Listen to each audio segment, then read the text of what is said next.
Hey guys, today we're going to be checking out the Mark Holcomb Signature SE 7-string guitar from PRS. Check it out.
Today we're taking a look at the Mark Holcomb SE SVN from Paul Reed Smith. Now, I've got to tell you, this is one of the best value guitars that I have found for a 7-string guitar. It comes with a mahogany body with a maple top and a walnut satin veneer.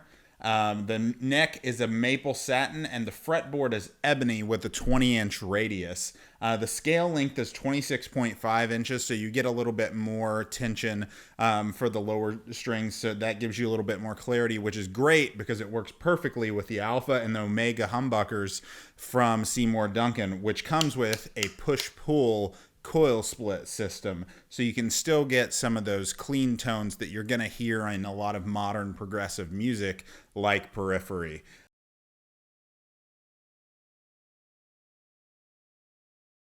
All right, so now we're going to do a tone test, and we're going to do a clean, and we're going to do that both with the coil split engaged and without the coil split engaged, and then we're going to go into a rhythm and a lead. We'll do the lead with the coil split engaged, but the rhythm we're going to keep it on humbucking mode. So let's get started. All right, so this is the bridge position, and this is clean. Run through Archetype Plenty on the Sunhead clean preset with a little bit of extra reverb added.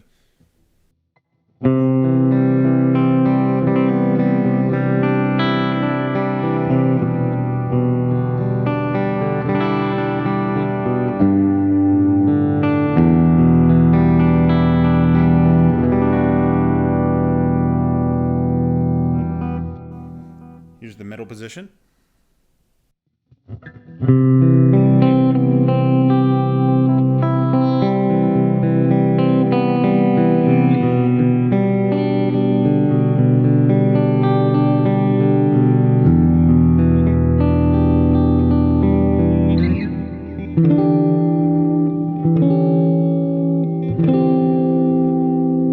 And here's the neck position.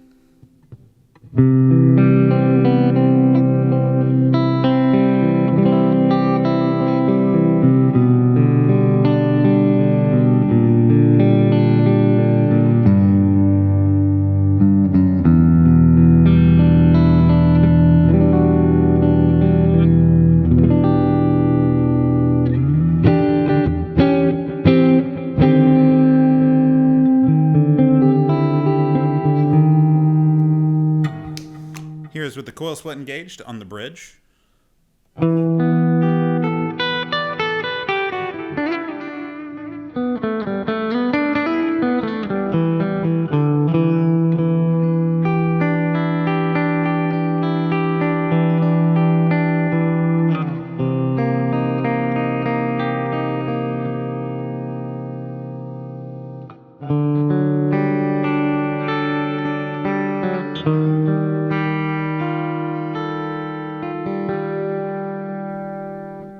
Here's the middle position with the coil split engaged.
All right, so now we're going to try out some of these rhythm tones. I'll say in my general review of this guitar, one thing that I've noticed, one of the only things I don't like about it is that I think that sometimes a mahogany-backed guitar can sometimes be a little bit mellow when it comes to rhythm tones, especially for a metal guitar.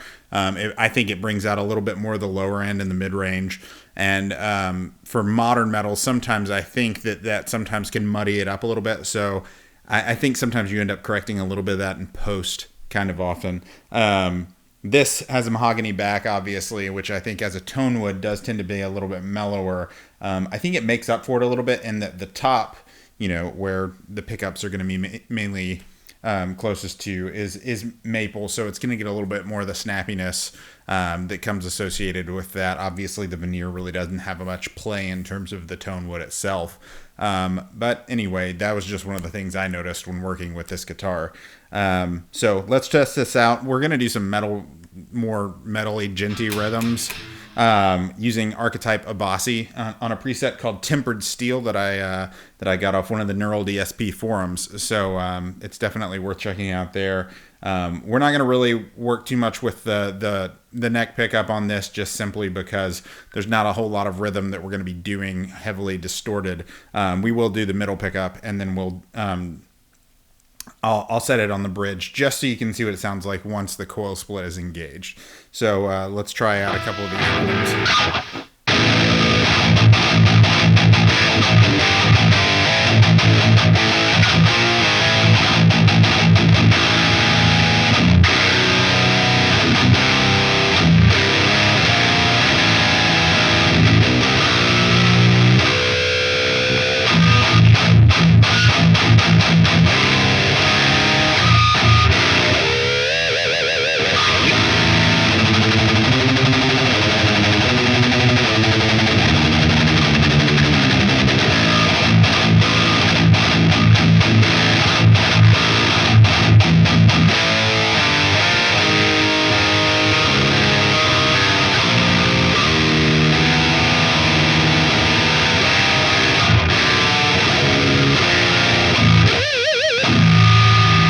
So it does the heavy stuff pretty well. It also does the djenty stuff pretty well, which sometimes I'll actually engage the coil split to do some of that. So here's an example of a djenty riff with the coil split engaged for the PRS.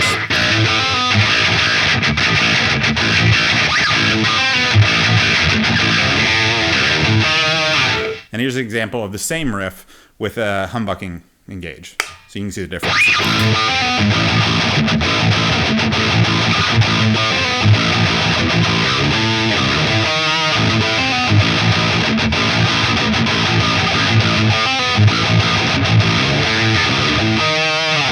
And here is the same riff in the middle position.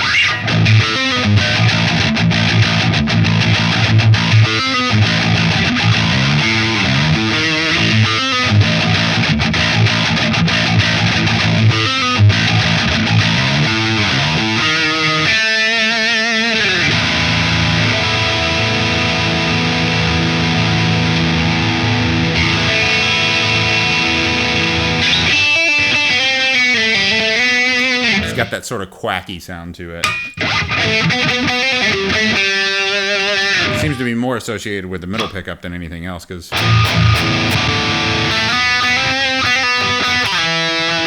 you don't really hear it on the bridge here, so.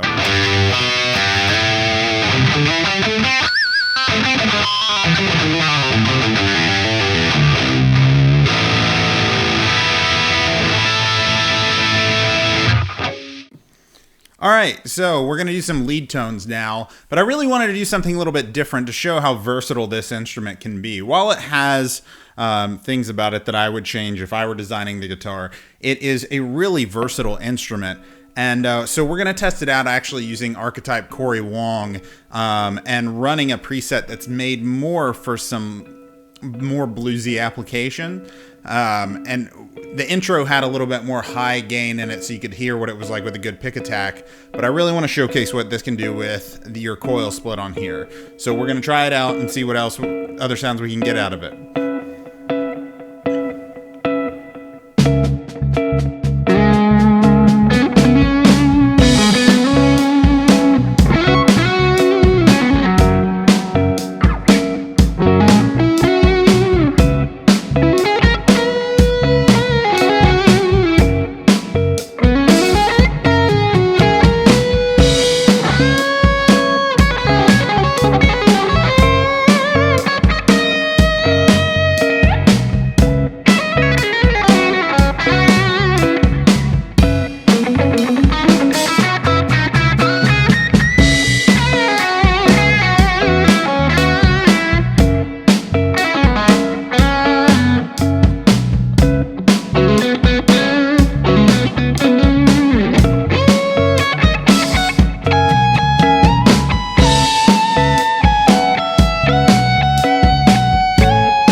So what's my overall opinion on this beast? I've done nothing but sing its praises throughout this video. My first 7-string, I didn't try playing 7-string until about 2 years ago. I had, prior to this, the Ibanez intro level one that was about $300 off of Amazon before I really got back into guitar playing. And it did not deliver. I mean, this guitar new now costs about $950. You can find it on Reverb for around $900 if you look.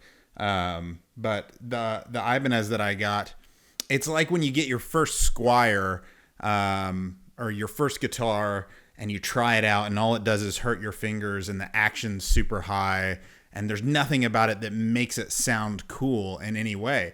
And I'm a firm believer in the fact that when you get an intro level guitar for your kid, you should get something that is of high enough quality that they can actually enjoy playing the instrument. Otherwise, they're going to quit. And I would say that things like getting a really cheap Ibanez, if you don't know how to set it up and you're not going to get it set up and you're not going to put new electronics in it, new pickups in it, it's going to scare people away from playing the instrument. Whereas a guitar like this, I wouldn't say that this is a super high-end 7-string guitar. This isn't an Ornsby. This isn't, Strandberg. Although I do believe that they're made in the same region, though I could be wrong on that. Please feel free to fact check me in the comments. But I think this guitar plays incredibly well and comes with great pickups and a lot of other stuff on it that you would not expect to get out of something that was not a little bit higher end. And so I really think this is a really good option for somebody in the mid-range who's really looking to expand the vocabulary of the different types of songs that they're going to be playing, or extend the range of the guitar, And so I really think this has a lot going for it. There's a couple of things that I don't particularly like. The soldering was a little bit shoddy on the inside of here, and I had to do a little bit of work. This nut, which I actually believe that they have started replacing on the newer models, it just has terrible tuning stability. The G string on this one is constantly going out of tune. I'm constantly having to retrain and to retune. I don't really love that. I mentioned it's more of a stylistic preference, but I'm not a particularly big fan of the mahogany body because I do feel it is a little bit more of a mellow tone wood. And I think a guitar like this needs a little bit more clarity. So I really think the maple or alder is a little bit better for that. But overall, I think the maple top compensates for a little bit of that. The pickups are just outstanding for passive pickups. What you're able to get with these $900 guitar is you can get some pickups that I think run somewhere between $200 and $300. And if you're getting a cheaper model like the Ibanez that I mentioned was my first 7-string, you would need to put in something like a bare knuckle or a Seymour Duncan to really get a good sound that you're going to be satisfied with, especially if you're playing heavier music at all. And that's going to run you $200 to $300, and you're going to have to install them yourself and put the sweat equity in on that. And so, and there's nothing wrong with having to install anything and learn anything yourself, but is a requirement of getting something that's not quite as good. And you're still going to end up with an instrument that is of overall inferior construction. Not going to have these great inlays, not going to have this good fret work. It's not going to have, the backing of a major artist with it, and it's not going to be of substantial quality. So overall, I'd say this is probably a 9 out of 10 buy. Like I said, there's a couple things that I would like to see improved. But you really can't go wrong in terms of 7-string and extended range guitars. The average Agile that doesn't even come with these kinds of pickups is going to be running $550 to $600, and then you're going to have to replace the electronics on that, and you're still going to be with an Agile in the end instead of something that's has a little bit better name recognition and resale value like a Paul Reed Smith. And I just think that is in this current climate of the guitar industry being what it is, a lot of the time a name is what you're paying for. If that doesn't matter to you, then you can go with something else and build it up yourself. But if at any point you are looking to upgrade or get something else, then that's something you're going to have to look out for and think about. And so, great guitar from Paul Reed Smith. I'm really looking forward to playing some of their other instruments in the future on here and showing you guys what it's all about. But this, I recommend this Mark Holcomb SVN from Paul Reed Smith. It's a great guitar. Feel free to like and subscribe and leave me comments about anything else that you'd like to see. I really appreciate y'all stopping in and watching, and have a great day.